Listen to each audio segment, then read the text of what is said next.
నువ్వు మారినావు అని మేము అనుకుంటాం, నేను అనుకుంటా, కానీ నువ్వు నువ్వు మారవు కూడా. ఇక అయిపోయింది, నాకు అర్థమైపోయింది అంటే నువ్వు మారవు. ఎవరు అలా ఉన్నటువంటి వాళ్ళకి కాదు వీళ్ళకి కాదు, నువ్వు చెప్పాల్సిన దేవుడికి చెప్పాలి. దేవుని దగ్గరికి రావాలి.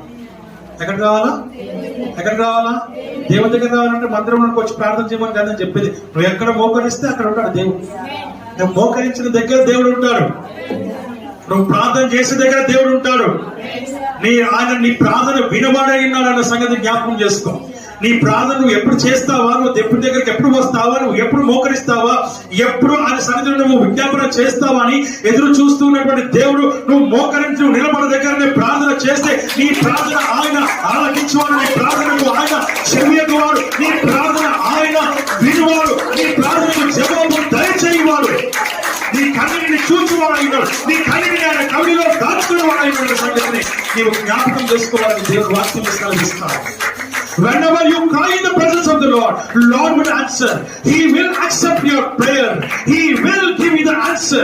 నువ్వు దేవుని బిడ్డవై ఉన్నావు, దేవుని కుమార్తెవై ఉన్నావు, దేవుని కుమారుడవై ఉన్నావు. నువ్వు ఏ ప్రార్థన చేసినా దేవునికి ఇష్టమైన ప్రార్థన ఉండాలి, దేవునికి అనుకూలమైన ప్రార్థన ఉండాలి.